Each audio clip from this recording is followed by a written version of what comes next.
নমস্কার বন্ধুরা, সর্বাণী রান্নাঘরে আপনাদের সবাইকে স্বাগত। বন্ধুরা, আজকে আমি পটলের সঙ্গে একটা ডিম দিয়ে দারুণ স্বাদের রেসিপি আপনাদের সঙ্গে শেয়ার করব। এই রেসিপিটা গরম ভাতের সঙ্গে খেতে কিন্তু দুর্দান্ত লাগবে।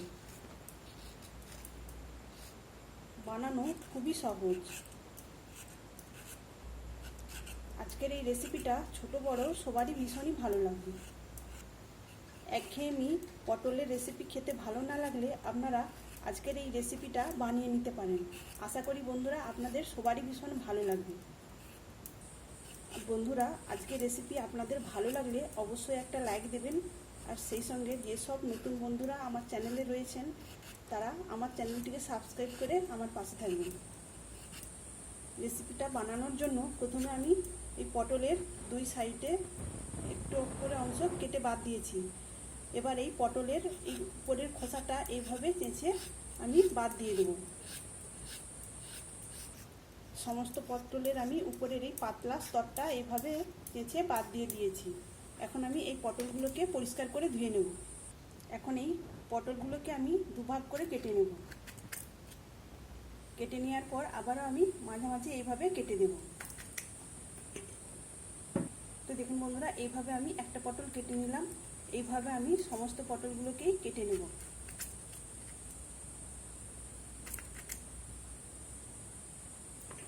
সমস্ত পটল কেটে নিয়েছি। এখন এই পটলগুলোকে জলে সেদ্ধ করে নেব। সমস্ত পটলগুলো আমি জলের মধ্যে দিয়ে দিয়েছি। এখন ঢেকে দিয়ে সেদ্ধ হতে দেব। সেই ফাঁকে এখানে আমি একটা বড় সাইজের পেঁয়াজকে কুচিয়ে নিয়েছি, আর কাঁচা পাকা লঙ্কাকেও আমি এইভাবে ছোট করে কেটে নিয়েছি। আর আমি 1 চা চামচ রসুনকে ছোট গ্রেটারে গ্রেট করে নিয়েছি। আর এখানে ডিমটাকে সেদ্ধ করে খোসা ছাড়িয়ে নিয়েছি। পটলগুলো আমি 5 মিনিটের মতো জলে সেদ্ধ করে নিয়েছি। এখন এই জল থেকে পটলগুলোকে ছেঁকে তুলে নিতে হবে।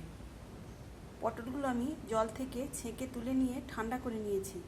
এখন এই পটলগুলোকে আমি মিক্সিতে পেস্ট করে নেব। তার আগে আমি এই পটল থেকে জলটা একটু নিংড়ে এইভাবে বার করে দেব।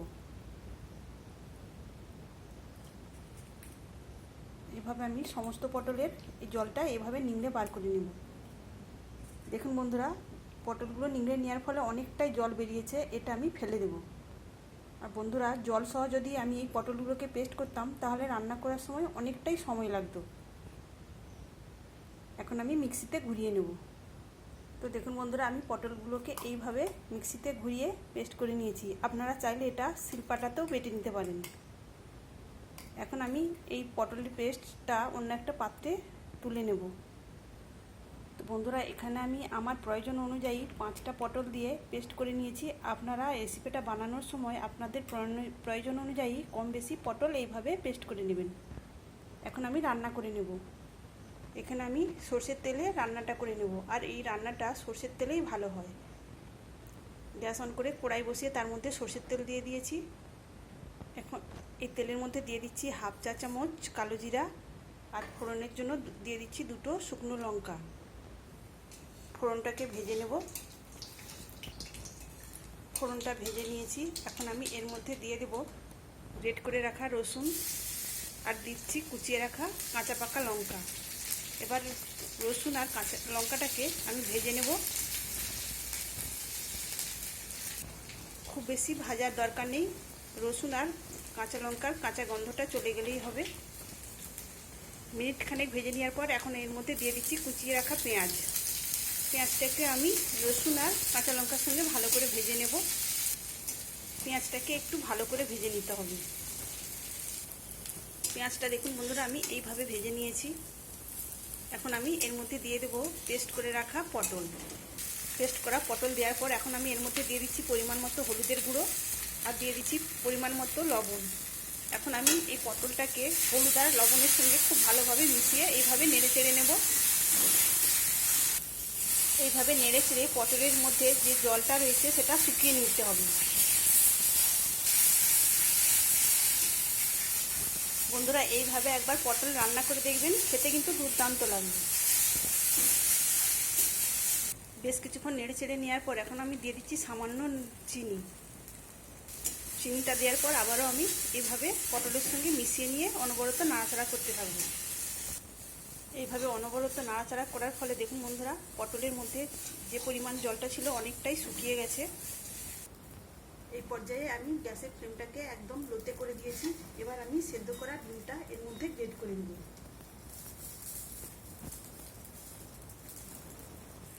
ডিমটাকে আমি গ্রেট করে দিয়েছি। এবার আমি এর মধ্যে দিয়ে দেব ম্যাগি মশলা। আমি এখানে 1 চা চামচ ম্যাগি মশলা দিয়ে দেব। আপনারা চাইলে ধনিয়া গুঁড়ো এবং জিরা গুঁড়ো দিতে পারেন, তবে এই ম্যাগি মশলাটা দিলে এটা আরও বেশি খেতে মুখরোচক হবে। এখন আমি এই পটলের সঙ্গে সব কিছু ভালো করে মিশিয়ে এইভাবে নেড়ে চেড়ে নেব। আর এর মধ্যে এই ডিমটাকে গ্রেট করে দেওয়ার ফলে এটা খেতে আরও বেশি টেস্টি হবে। তাহলে বন্ধুরা দেখতেই পাচ্ছেন রেসিপিটা কতটা সহজ একটা রেসিপি, খেতে কিন্তু দুর্দান্ত হবে। এখানে রান্নাটাও হয়ে এসেছে। এখন আমি এই ভর্তাটাকে নামিয়ে নেব। আপনারা অবশ্যই এইভাবে একবার এই পটলের ভর্তা বানিয়ে দেখবেন। গরম ভাতের সঙ্গে পটলের এমন একটা রেসিপি থাকলে অর্ধেক ভাত এটা দিয়েই খাওয়া হয়ে যাবে। এখন আমি এটাকে নামিয়ে নেব। তাহলে বন্ধুরা আজকের রেসিপি আপনাদের কেমন লাগলো অবশ্যই কমেন্ট করে জানাবেন। এখানে ভর্তাটা দেখুন কতটা সুন্দর আর কতটা লোভনীয় হয়েছে। তাহলে বন্ধুরা আজকের মতো আসি। সবাই ভালো থাকবেন, সুস্থ থাকবেন। ধন্যবাদ।